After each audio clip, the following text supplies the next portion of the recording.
I forgot to add us back into it, so I'm not going to have that big of an introduction there. Hey guys, it's episode 86, Pod by the River. I'm your host, Ed Hand. I'm joined by Hogdale. Presented by Beyond the Monster. We're presented by Beyond the Monster. Okay. Hello. Off to a great start. The most professional of all Red Sox podcasts, Pod by the River. My God. I love you so much. We're here.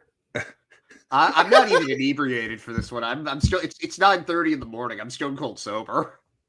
Am I the only morning person in the fucking pod? Is this why everyone's this was Justin's idea to record it? Yeah, record in the morning. I'm not a morning person at all. I run nocturnal, guys. I know. We recorded with Milliken last week, right? It was last week. Yeah, highest rated episode of the year. Like we've got thank you guys, especially on Apple. Holy shit, we just got a lot of new Apple followers on Apple. Yeah, thank you, Tyler Milliken, for that. But we recorded at 9 a.m, which I was famously late for. And and then we were done. We wrapped up, and then I was like, because I don't usually wake up early on the weekends. I kind of like to sleep in a little bit, but having the whole day ahead of me after we recorded was actually pretty cool. So no, I actually agree, and like I'm actually a very good morning person. Like my battery runs good. It's because I make sure I get 8 hours of sleep every night. It's the thing that keeps death away. 8 hours a day keeps the death away. Yeah, I mean it's honestly cool because like usually like I have my Sunday, it's like, I can't really make any night plans because I'm going to record Pod by the River. And I love recording Pod by the River, but I also like making plans. Yeah, no, with you. During the off season, this makes a lot more sense too. Because like the reason we were doing it in the afternoon is because, we got to wait for the game to end, right? We can't record mid-game. That's ridiculous. We can't record before the game. We're not going to know who won the series. It's going to be irrelevant immediately. Exactly. Speaking of irrelevance, there hasn't really been a lot going on in the Red Sox universe right now. We had Fenway Fest yesterday, though, and some stuff did come out of that, all of which kind of arbitrary, but we're still going to break it down because we have nothing left to do. I live 15 minutes away from Fenway. I saw no reason to go to this. I didn't want to spend $85 to hang out at Fenway. And there are some things that look cool. Like I saw people taking pictures from the dugout and they got to go into the Monster to sign it and stuff like that. Like that was kind of cool, but $85, I don't know. It seems kind of like a pep rally, doesn't it? Yeah, well, you get a free game ticket too, right? With that, that's not a free game ticket. You're spending $85 on the game ticket, basically.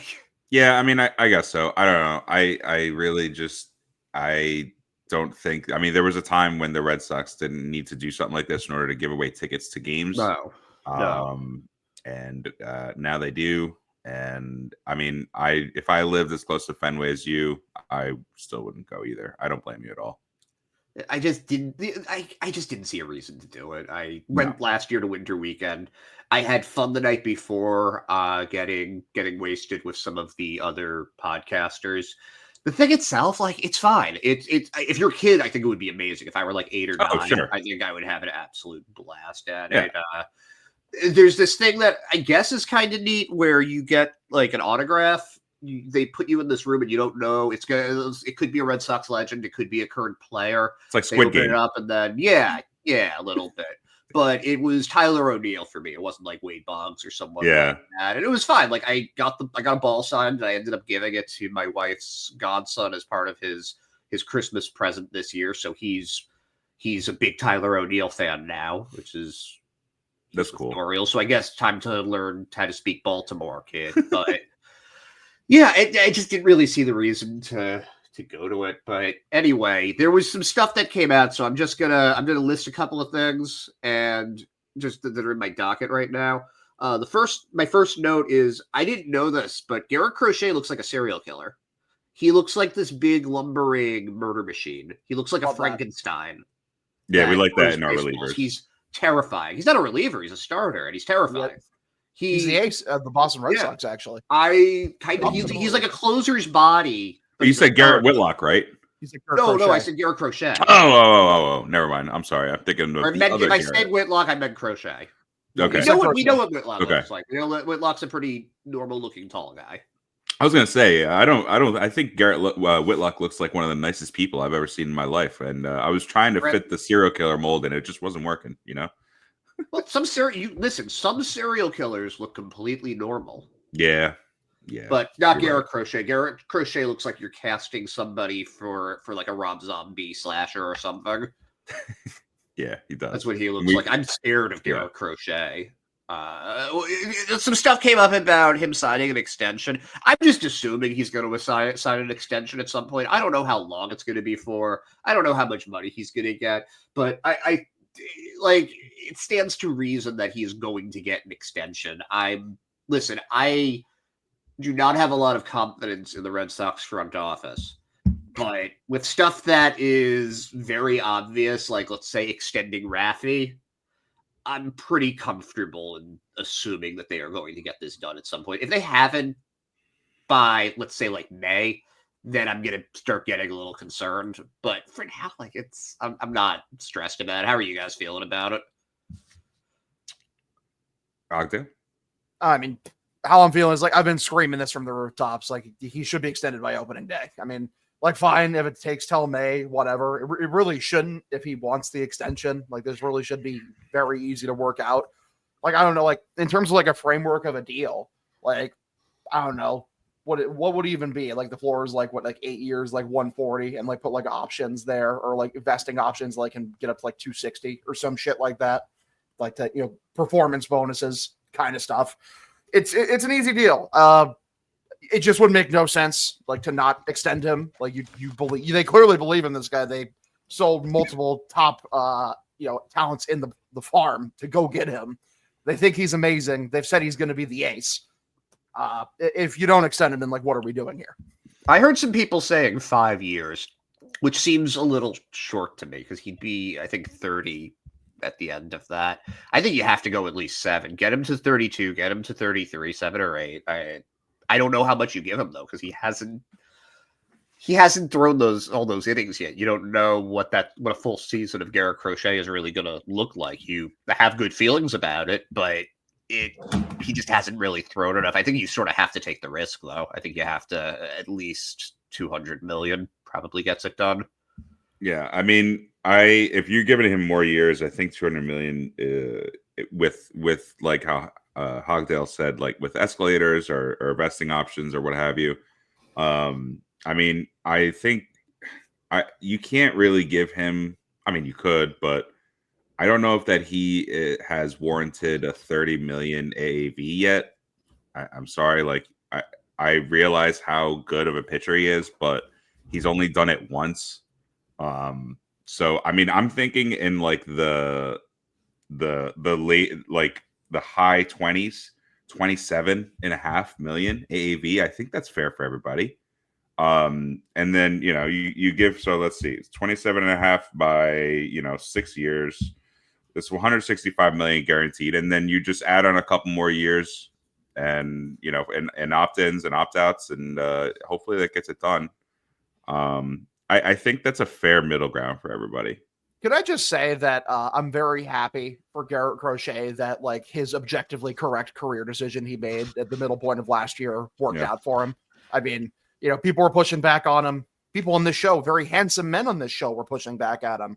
Sure, and I just want to let him know that, like, hey man, I was backing you from day one, and I'm here. I was actually backing him from day negative like 300, and now I'm backing him still day one when he's here. I'm ready to go.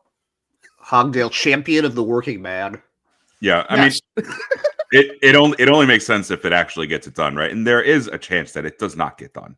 I mean, that would exactly that would be a fucking disaster. But I don't know. Like I don't think I was necessarily wrong about the whole leverage thing when he was trying to, like, he had no leverage to stand on. I'm glad it's going to work out regardless, though. Let's just say that.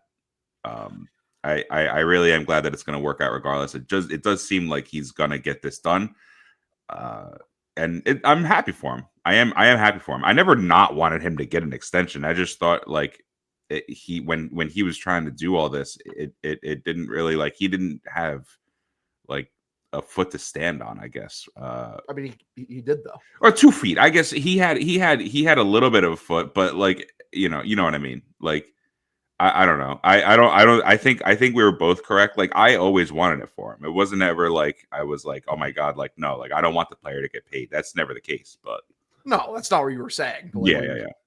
You're kind of like the audacity, and like to me, I'm like, yes, the audacity. Yeah, well, I mean, I just like so when a guy like shit, man, I don't know, just shit.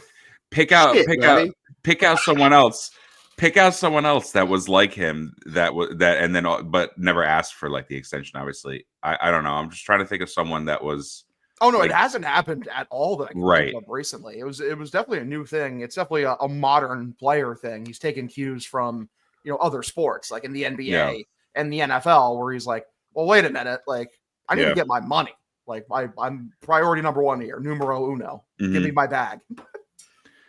I'm happy for him though. I mean, like if he gets it, that would be really, really cool. See, he seems to love Boston. He seems to want to be here, which is great because he loves the idea of Boston. He doesn't know Boston yet. No, but like right, exactly, and that's all we can ask for at this point, Oh, totally. And I mean, we love a guy like that. Hopefully, he can give us an amazing first year, and hopefully, we get him on. It's like having Sale, but earlier in his career, pretty much. Yeah, I think in a sense. I think Sale when he got here was like 27, 28. I think Crochet is like 26 right now. Yeah. So you get a few extra more years. I mean, would it fucking shock anybody if he just went out there and had a 300 strikeout season? I mean, it wouldn't shock me. That's very hard to do, but it's still the idea. I lied. He's 25 right now. It's still the idea of him right now that we haven't seen him do it yet. I'm excited to see him pitch. I'm excited that he's in a Red Sox uniform. I'm excited that he looks like Leatherface when you take the potato bag off of his head. But he's not ugly. I need to see him do it. No, he's terrifying. Dude, I didn't say he was ugly. I said he was scary. Right. The best pitchers in the league have that intimidation factor. So that's great. No, that's a good thing. I'm not saying it's a bad thing. I'm just saying, like, that's what he's old Leatherface. He's Michael Myers, he's Jason Voorhees. Dude is an absolute. Can you think of him if like they're pitching in the World Series around Halloween time? Yeah. Holy shit, that's gonna be frightening. I'm looking up a picture of Leatherface right now. I'm struggling. Texas Chainsaw Massacre. Yeah, I realize that. This is like Great the movie. ugliest person I've ever seen in my life. Yeah, that's scary to have someone like that pitching. Listen, I'm not being judgmental. I just think he looks like he would kill me without remorse. For sure. We love that. We love that in an ace.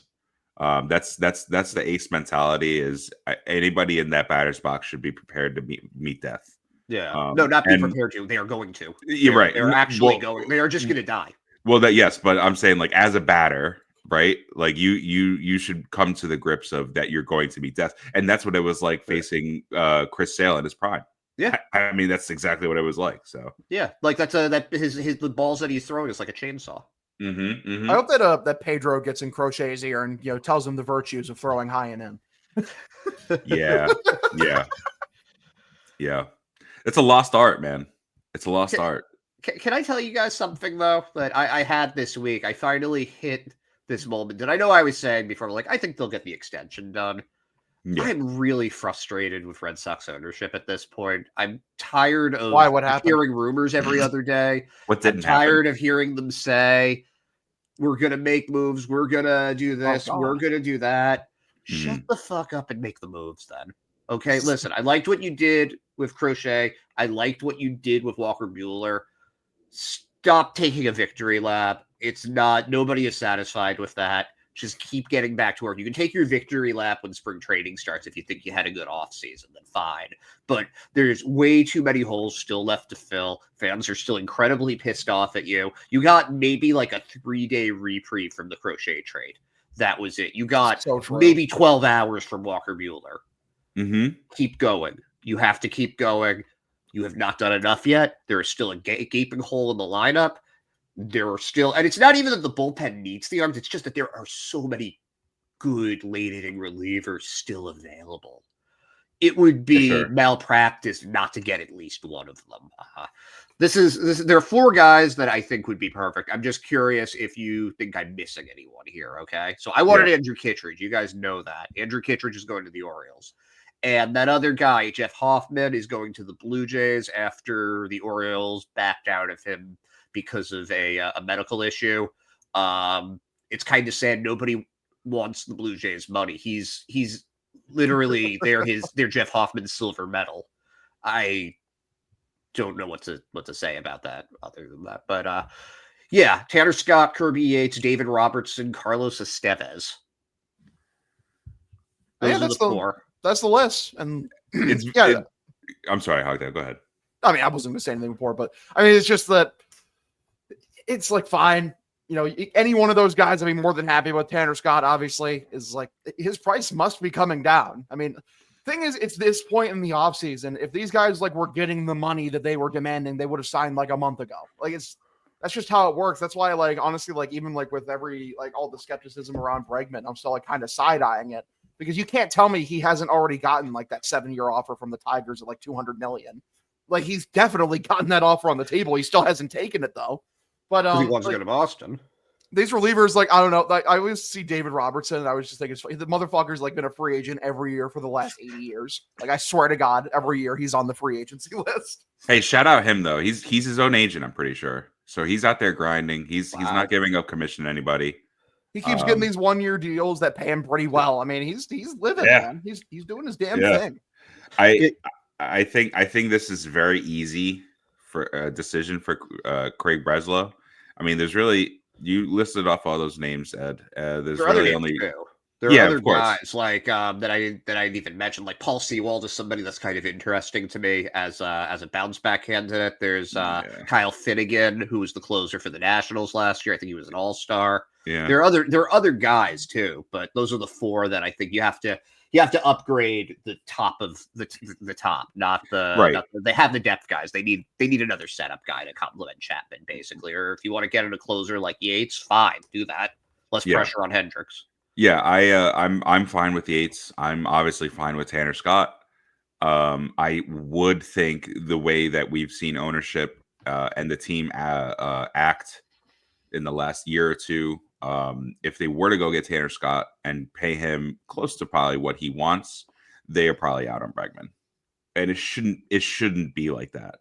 It shouldn't be like that because, you still need a right-handed bat. When we look at the offense, I mean, how did you fill the hole that Tyler O'Neill left with 30 home runs?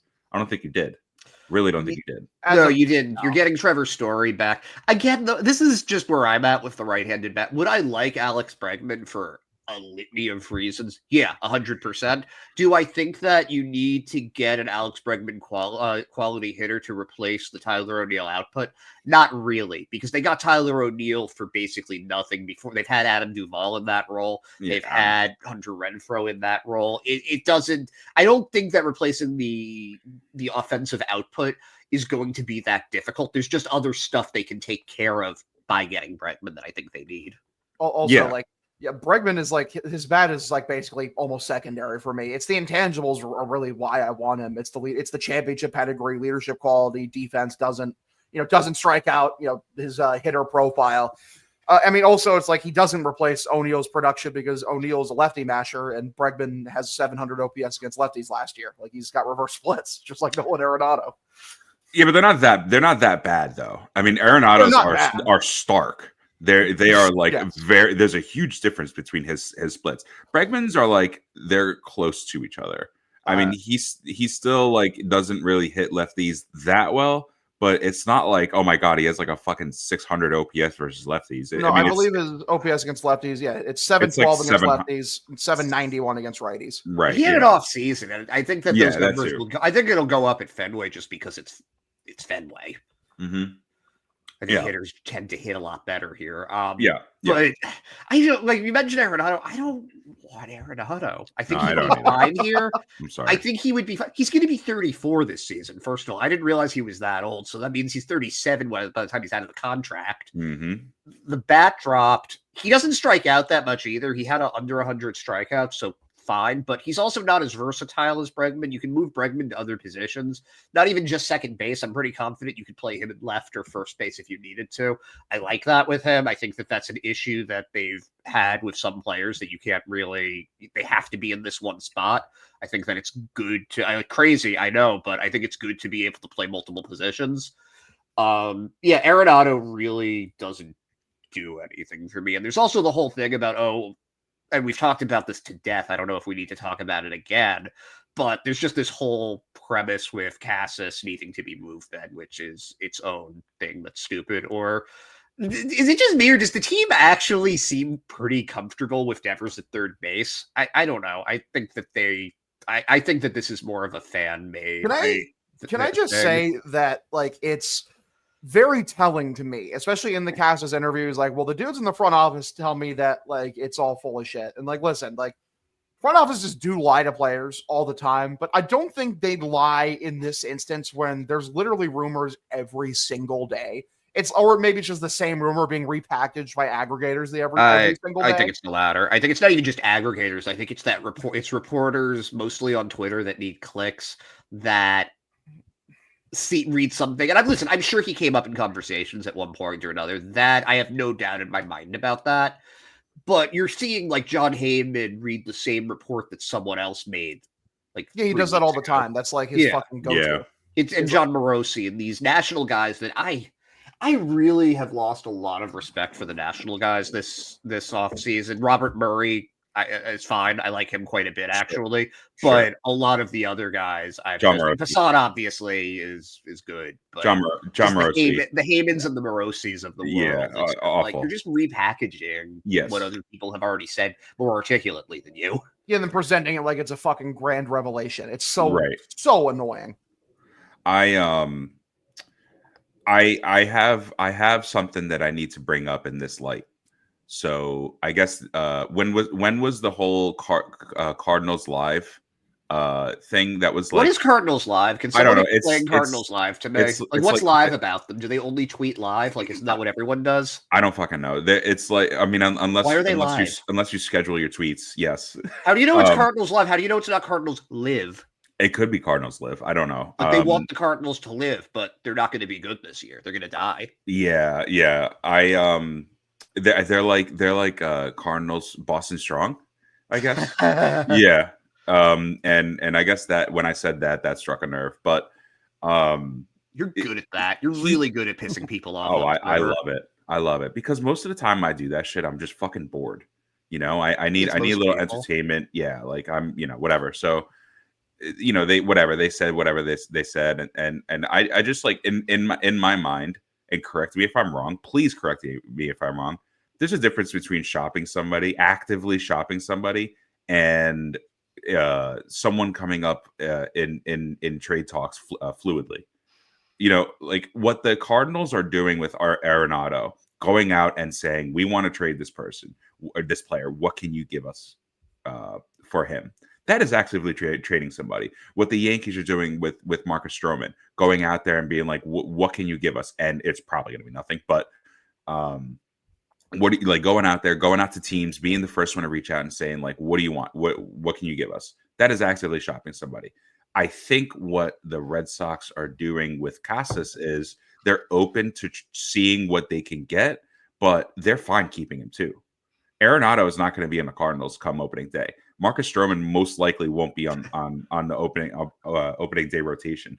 There's a 50% chance, 60% chance that Casas is a starting first baseman, and I think that's a little conservative. I think it's higher than that, but probably. I mean, am I wrong in thinking that? I think there's a stark difference between, like, we don't want this guy anymore. We're gonna move on from him and see what the best package we can get, as opposed to we'd be opening.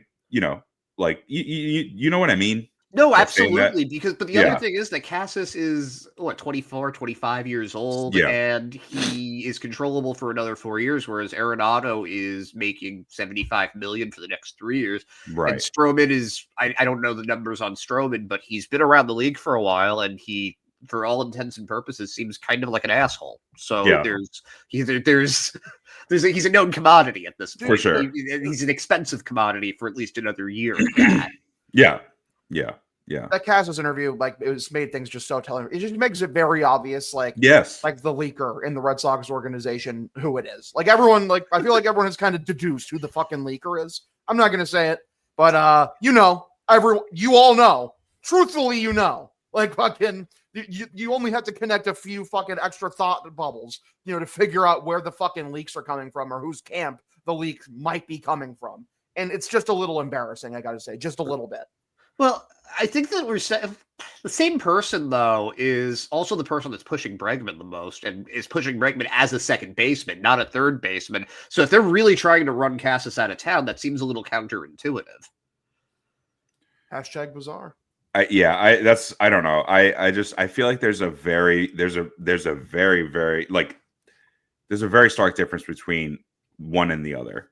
The one actively shopping someone, there's probably reasons behind that. We gotta get rid of this player now, like, as opposed to him just coming. I'm sure Roman Anthony came up in trade talks. I'm sure Christian Campbell came up in trade talks. I'd be surprised, but I mean, I'm sure everybody came up in trade talks fluidly. That doesn't mean that they're actively shopping Roman Anthony. You know what I'm trying to say? Like, it just it doesn't make much sense. So, I think there's a good amount of inaccuracy when you kind of frame it like that. But yeah, I mean, you can't deny the fact, though, that he's come up in trade talks and they're trying to see what they can get, in certain situations. And I think from my standpoint, it's always dependent on what you can get back for him and how you can replace his bat in the lineup. I love Casas, but at the end of the day, like, if something makes the team better, then that's fantastic. But if, say, they go out and they trade him for, like, I don't know, Logan Gilbert, I'm just guessing, or Jared Jones. Not happening. No, it's not happening. But if that's why the conversation's so fucking frustrating. Yeah. Oh yeah, if you get a trade that makes the team better, okay, well, that's not going to happen. That would have happened by now. Every trade that we've heard, like, involving Casas, is the worst fucking trade I've ever heard. And like, it's some variation of, like, the worst trade I've ever heard, but then, like, on a different team. Here's that version of the worst trade you've ever heard. It's like, it's so dumb. Like, yeah, they would, if they could have traded him for an ace, they would have done it. Like, they would have done that, so they wouldn't have had to go out and get Walker Buehler on a 1-year deal. Like, trade half your team for half your minor league system for Garrett Crochet. Right. Like, yeah, it's like, I think it is more likely than not Casas is on the opening day roster. Yes. And, like, despite literally just that, I just wish the leagues just shut up. There's so many people in the Red Sox organization where it's just like, can you please just shut the fuck up? Like, none of you are helping. You are all so fucking annoying. It's like you mentioned with, like, Sam Kennedy and, like, the front office earlier. Just shut the fuck up. No one cares. I've been saying this for like 2 years now. Stop fucking talking. I don't care. Do something. Fuck. Yeah, you're right. You're right. And, like, I'm still at the point where I'm not going to freak out yet. It's not looking good. I will say that, but I am going to wait until Bregman officially signs, until Tanner Scott officially signs elsewhere, until Kirby Yates officially signs elsewhere, and the Red Sox just go into this saying, yeah, this is the team. And if that happens with this much money left to get to the tax, as opposed to, they said that they would go over the tax in order to make the team better. You haven't made the offense better. The offense has been worse. So for you to sit there and tell me that you're going to go over the tax and make the team better when it's not actually happening, that's a big fucking problem. And that is going to be the Hogdale rants to end all Hogdale rants. I can't wait to listen to it. I don't know if I see the offense as being worse exactly, and that's not my reasoning isn't that because they've signed someone, they obviously haven't, but just because you have a healthy Triston Casas and a healthy Trevor Story to start the season, so automatically you're going to be a little bit better. You're at second base. You're not going to be doing 2 months of an injured and emaciated Vaughn Grissom playing second base to start the season. Like, you've got that was another thing that came up. David Hamilton is going to be getting some playing time in the outfield this year, which I'm pretty happy about, honestly. I think that you get him as many positions as he can play. I'm not concerned about maybe left or right, but center field with his speed, yeah, cool. feed me that.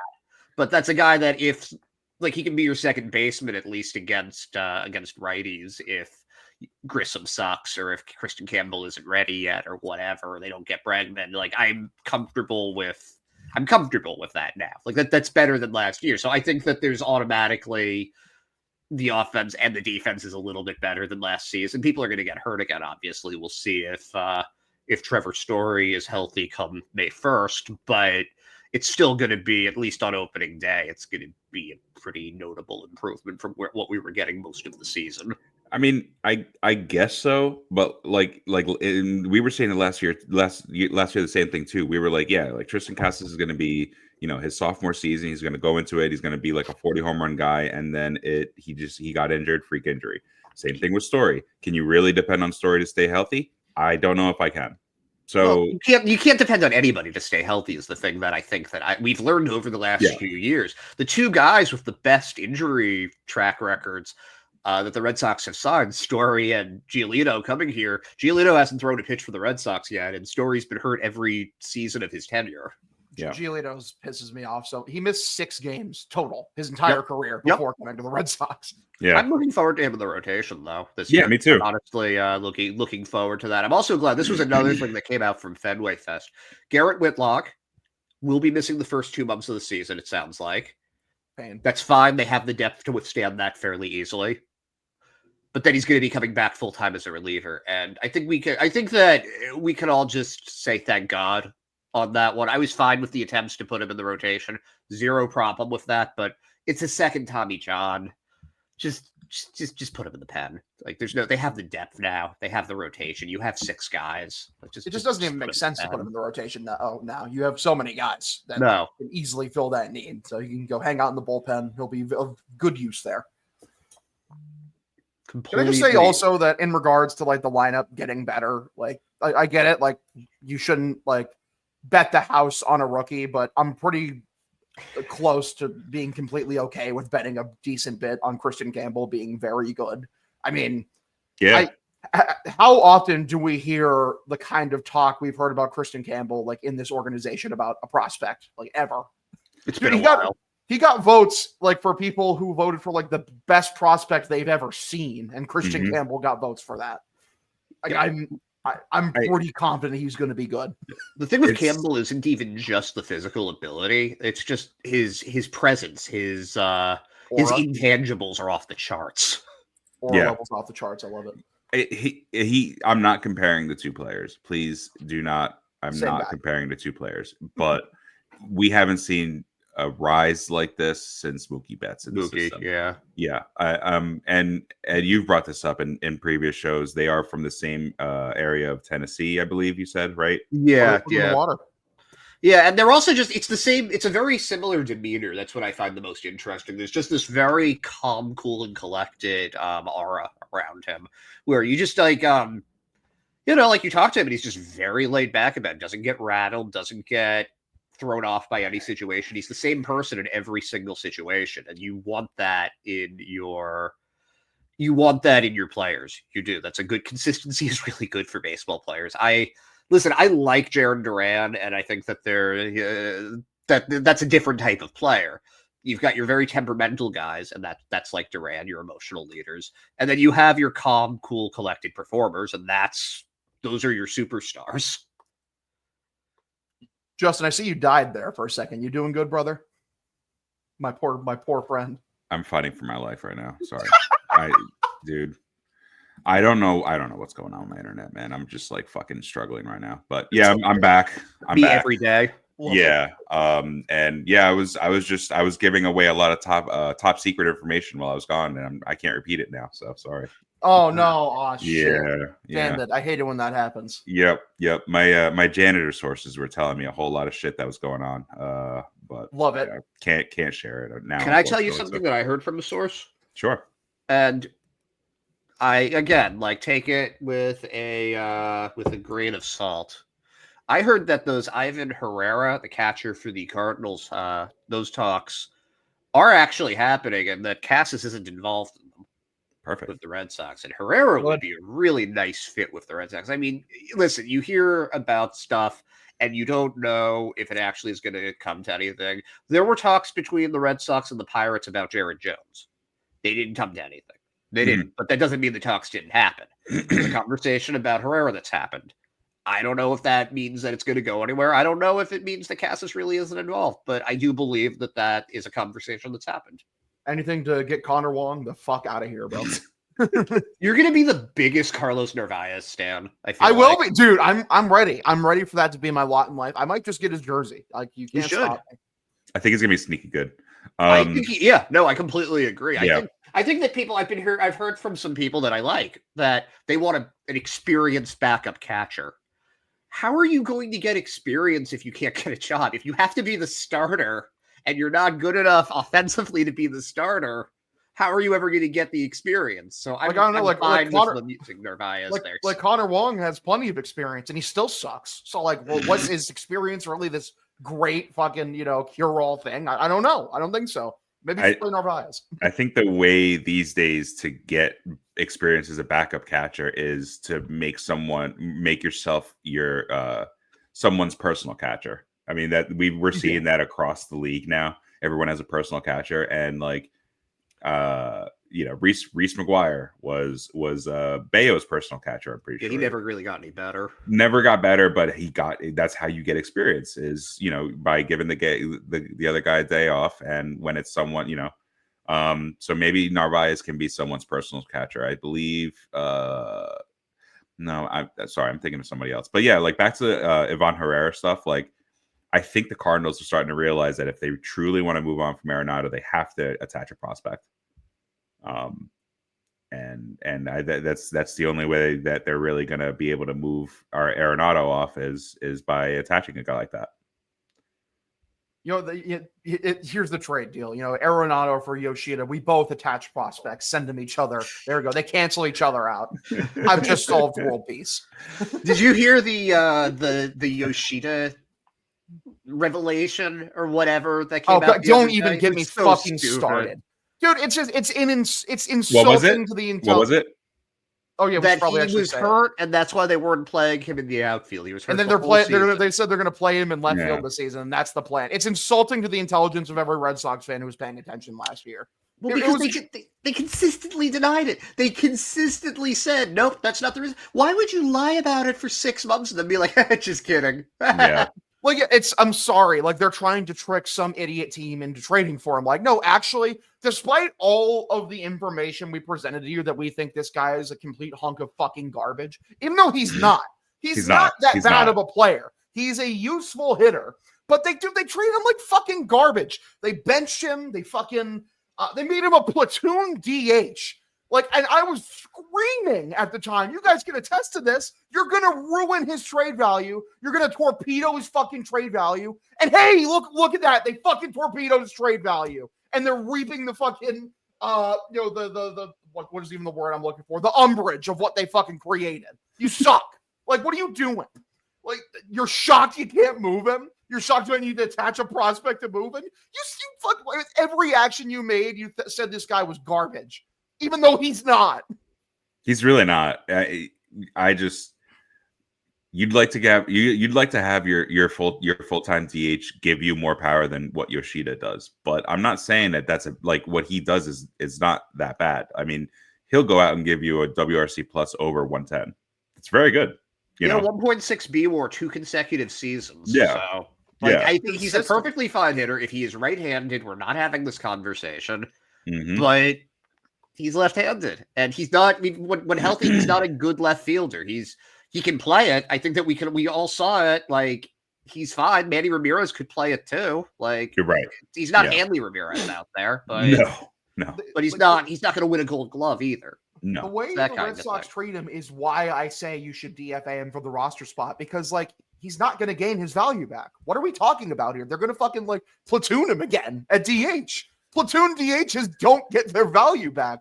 You're going to play him in left field? No, the fuck you're not. Roman Anthony's coming up. What are you talking about? Shut up. Stop. It's insulting. It's insulting. It's stupid. All of you stop fucking talking. That's the overlying theme of the episode and the offseason. Shut the fuck up. You can't DFA him. You can't. Like it just does not make sense to DFA a guy like that. Like you'd rather just use his bat. Just use his bat for whatever he can give you, and like you can't just give up on a guy like that and still pay the money. That's the whole thing.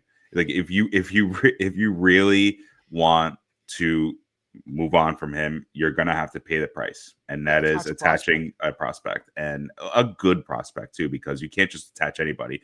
I mean, we saw the Mariners, for as stupid as they were to say no to this trade, apparently they had Triston Casas and Yoshida on the table for, was it Luis Castillo? And they fire Jerry Dipoto. Jerry Dipoto. And they said no to that. I mean, that's kind of fucking ridiculous. Maybe I actually have Jerry Dipoto on the docket right now. Oh, he's here again. Yeah, he's right here. Hang on. I've got to go switch the line with him. Hang on 1 minute. Yeah.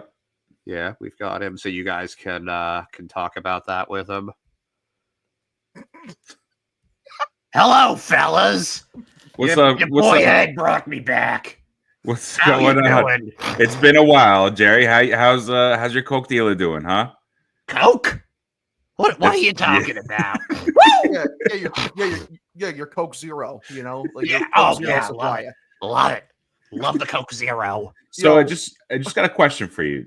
You said no to a trade for you were going to get Triston Casas and Masataka Yoshida for Luis Castillo.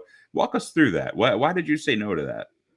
Yoshida sucks. He can't play the left field. He's a platoon DH. He's a platoon DH. I don't need a platoon DH. Yeah. And who's your DH? I don't want that hot dog on the team either. Why are you trying to give him away if he's so good? You follow? You're trying to give him away as a pot sweetener? I don't trust it. Yeah, I guess we see Yoshida differently. But Jer Bear, I mean, Castillo had an ERA. Is that my boy Hogdale? Yeah, Hoggy. How you doing? I understand it a vacuum. Hogdale, I got a question for you though. Oh no! Listen, we got business and pleasure. This is your pleasure. My stepdaughter. No, absolutely. Would you take a hand in marriage? Nice families. Stop. Absolutely not. This segment's not over. She's a real looker. She's a looker, Hogdale. No. You're a stud. Jerry. Are you okay, Jerry? Are you all right, Jerry? I'm good. I just want Hogdale to accept my stepdaughter's hand in marriage. The ketamine is hitting too hard there in Seattle. Yeah, I like Yoshida, and I don't like Casas. The bums, they stink, and I don't like them. But Castillo had a 101 ERA plus. He was just above league average. It's not like this guy's a fucking... 1 + 1 is 2, Hoggy. Jerry, you hate paying players, and you're paying Castillo $20 million a year. Why would I pay Yoshida 18? Because that's $2 million less. The math checks out. But maybe better. He's a pitcher. I could get more for him. Maybe you should call Breslow back and revisit that trade. No. Okay. No, you bum. Right. You're all bums except Hoggy. All right, Jerry. We're gonna let you go now, man. Calling me a bum, I don't really appreciate that. So you're from New Jersey. You're a bum. Yeah, get the fuck out of here. See ya. Yeah. All right. It's disgusting. All right. How'd it go, guys? It went fantastic. Yeah. It went great. Where did you go, by the way? I can't be on the line at the same time. Okay. Transfer him over to it, and it's like one line at a time. So I can't even listen to it. I'm just here. Yeah. Yeah. No, I was talking to him. He hung up right away. I didn't get to say anything when I was coming back in. He said something before that he had an offer for Hogdale that he couldn't refuse. Yeah, it was Harry Ford and Cal Raleigh for who was it? Hogdale. David Hamilton. It was crazy. Yeah. Wow. Yeah. He was sniffing his nose a lot. Strong in Seattle. That's for sure. He was sniffing his nose. He was sniffing his nose a lot. Yeah. Well, that was a good call. But I thank you to Jerry Dipoto, by the way, for coming back on. Always happy to have him. What a guy, man. Yep. Yeah. Shout out. He seemed a little testy to you. Testy? I think twitchy is the word you're looking for. Twitchy, yeah. Yeah, I can see that. But yeah, no, thank you, Jerry Dipoto, for saving the Red Sox from themselves. Appreciate that. That was cool. Mm-hmm. That deal would have been like one of the worst trades I've ever seen in my entire life. Yeah. I would have lost all faith in Craig Breslow and his ability to run the Boston Red Sox. I'd be like, okay, this guy needs to go. Yeah, me too. But are we at the point where we can bring up the Durant thing yet? Oh yeah, we can bring up the Durant thing, whatever. I hate arbitration. Yeah. I think they're gonna figure it out. What's going on though? Explain to the people that sure. haven't been listen, we're the number one news source, I assume. For like a few people. Sure. Yeah. I would think so. And thank you for making us your number one news source. That's very fantastic. Yeah. For those few people. But yeah, so the way arbitration works is player submits their value that they think they're worth. Team submits the value they think the player is worth. They meet, and then they either come to an agreement, they settle, or if they can't come to an agreement, then they run the risk of going to an arbitration hearing, which usually doesn't happen, I think, for another week or two. They have up to the point that they walk in the room of the arbitration hearing to come to an agreement. So, the moment that starts, they cannot come to an agreement anymore. The arbiter will either pick the team's number or the player's number. I think I think Duran wants $4 million, I believe, right? Yep. He wants $4 million, and the Red Sox want to give him $3.5 million. $3.5 million. When you think about what Duran did last year and what he even did the year before that's a $4 million's a bargain. Can I just say, Boston Red Sox, really masters of PR, just masters. Yeah. I mean, the main criticism of this team is your cheap sacks of shit who have a chastity belt on your purse. And they've been living up to that. And listen, I've seen people, very smart people, like Lou Merlone, guy I respect a lot, talk about hey, you shouldn't get mad at arbitration because every team does this. Okay, well, every team is run by cheap, miserly, loser pieces of shit. So it's not really a great fucking argument in my brain. It's oh yeah, well, look at the Brewers with William Contreras. Great example of the Brewers who just pissed Corbin Burns off 2 years ago where he didn't want to be on that team anymore because of what they did in arbitration. Also notably cheap loser franchise that doesn't win anything. And he's like, okay, well, Kyle Tucker. Yeah, I'm sure Kyle Tucker feels great about the Cubs right now. I'm sure Kyle Tucker is really eager to negotiate an extension with the Cubs for trying to fucking shortchange him over $2 million. I'm sorry. You guys seen what Kyle Tucker did last year also in half a season? It's ridiculous. It was ridiculous. I knew he could play. I didn't know he was that good. He's amazing. He's amazing. Tucker's so good. And it's at the end of the day, man, the Red Sox, it's $500,000. And I've seen, people like Marino in my chat. It's okay, well, but after all of arbitration, it'll be $8 million total. To which I'd still say, what is $8 million is 80% of one season of Garrett Richards. Garrett Richards got 1 year, $10 million for the Boston Red Sox. That's 1 year of Corey Kluber. 1 year was $11 million. I'm sorry, John Henry wipes his ass with $8 million. The only people who are defending the fucking the Red Sox in this, you confuse me. It's I put a tweet out where I'm rubbing my nipples at the thought of John Henry saving $500,000, or rubbing my nipples at the thought of John Henry saving $8 million. Hogdale, that was a mistake because people just stopped reading after rubbing my nipples. Who gives it's so ridiculous. It's genuinely so. It's got a 9-war season last year for you. If he was getting paid what he should be getting paid, he'd be making $40 to $50 million a season. But we live in this broken baseball system, and you can't give him $4 million. Wow, but that'll compound to $8 million more over the next 3 years. Oh, God forbid we have to pay a dude who is elite for the Boston Red Sox money that he has rightfully earned. Shut the fuck up. Stop. Even Red Sox stats was getting on my fucking nerves with that shit. Oh yeah, well, it compounds. Okay, cool. You're a nerd. You're a nerd and you don't really fucking, you're thinking 0% about the person aspect, 0% about what the player has actually earned aspect. And I love Red Sox stats. One of the best Twitter accounts of all time. But shut up, nerd.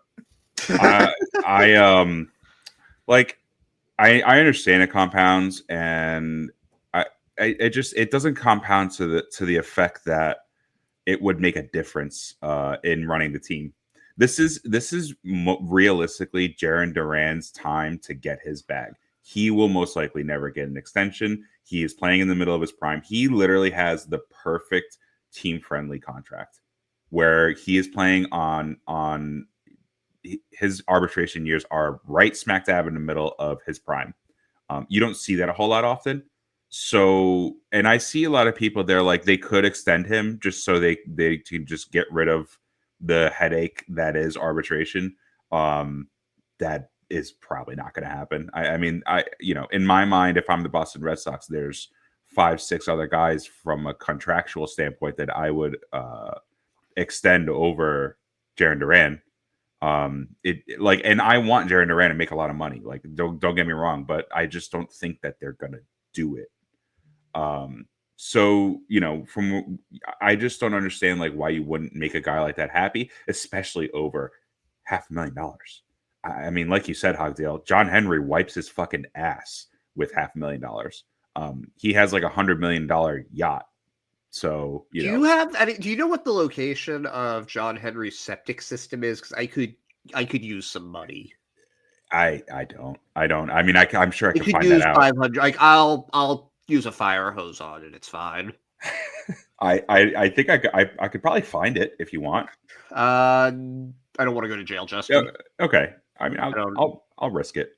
But, okay. Yeah. Okay. Yeah. Let's talk after. After. Yeah. But yeah, it infuriates me.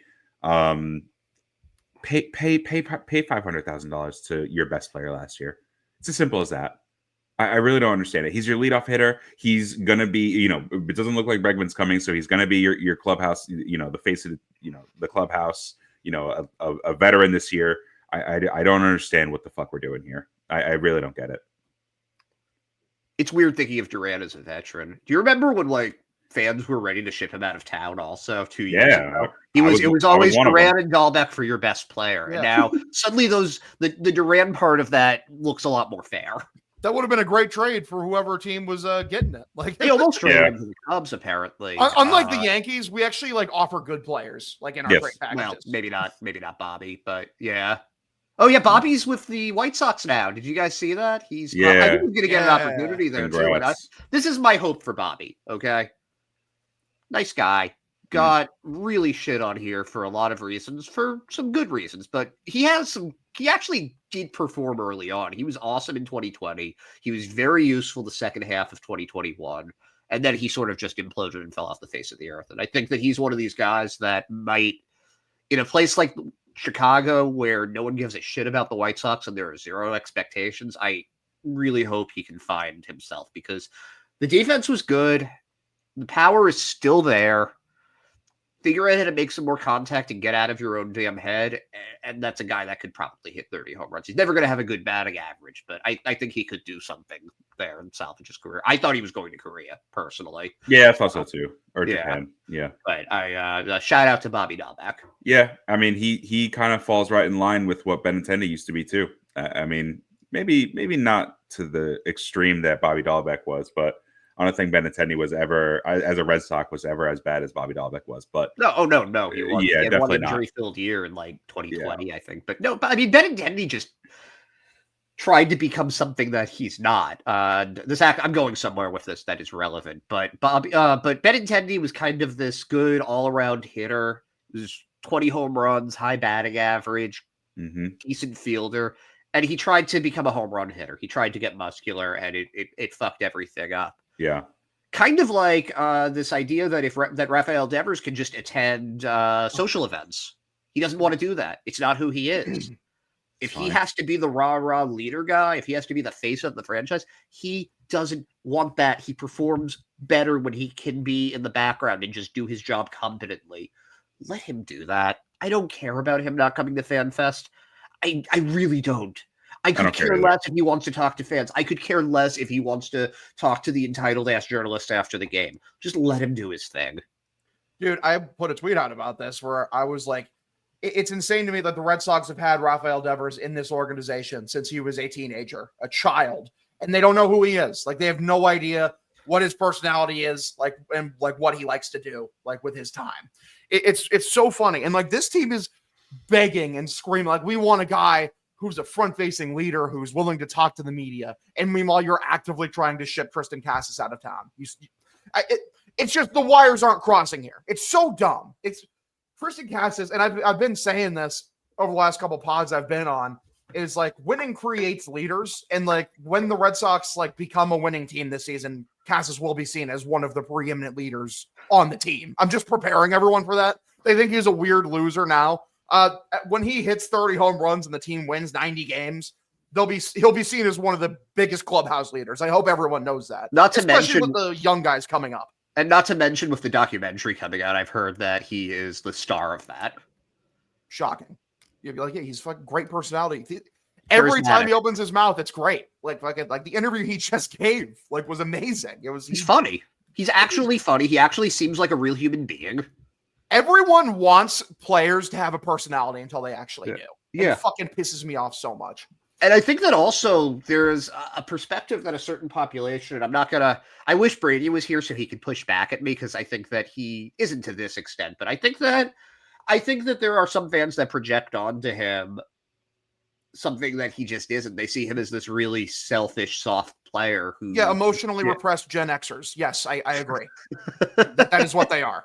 I need you and Brady to just have it out. I can't always be the one that's pushing back with him. You're gonna have to do it at some point. Brady would fucking agree with me. Brady's never hated Triston Casas. Brady's never fucking like looked at Castleman like he paints his nails. He's a weirdo. No, it's not that painting his nails. I think he projects onto him though. I think he projects onto him that he's soft, that he didn't come back from his that injury fast enough. So yeah, people like look at their own insecurities and they look at Cass and think like, yeah, like he's acting this way. No, I don't know why they do it. I don't know why they do it. I'm not going to say why they do it, but it's something that they're just pushing shit onto him that I don't think is there. Right. It's that simple. Yeah, because of their own insecurities. That's how projection works. Like if you look up the definition of projection, it's something you see in yourself that you're putting onto someone else because they're exhibiting traits that usually you do to mask your own insecurities. That is the definition of projection. Okay, Poindexter. Yeah. I'm sorry. Like fucking Casas is he's the man. I love him. I love when he opens his mouth. I love when he talks. And like old people can be mad at him, and that's completely fine. As a person who actually like is completely secure in myself, that's what I see Casas as. He displays all the attributes of a guy who has complete self-confidence. Yeah, but Hogdale, not everyone has an 11-inch penis. Sure.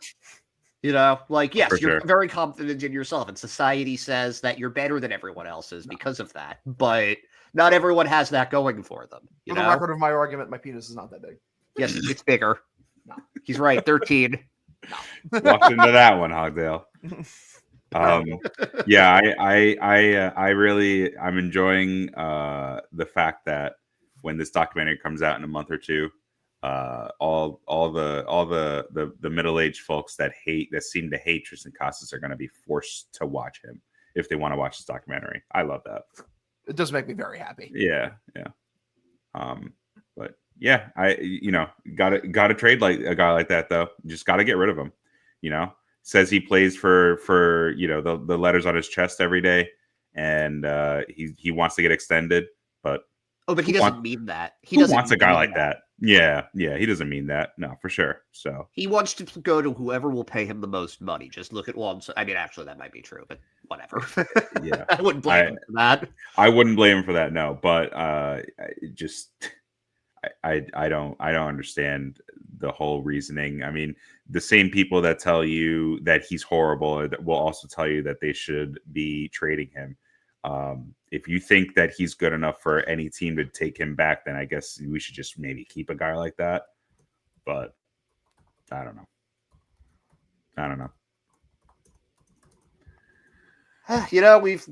at about the hour mark. I think we've exhausted everything for the week. I'm actually kind of amazed we were able to get this much in. So yeah, it's good job, boys. Trying to think if there's anything else. I don't think there is. Out here. Yeah. Do you guys any shout outs before we go? Yeah, you know what? Shout out Craig Breslow. How about that? We haven't shouted him out yet since he got hired. Shout out Craig Breslow. I believe in you. Prove the haters wrong, man. I'm the haters. Prove me wrong. Prove everybody wrong. Sign a guy. Go get a guy. Finish this offseason on a strong note. Yeah. Can we have a little more content to talk about next week, please? Indubitably. Yeah, indubitably. See you later. Bye.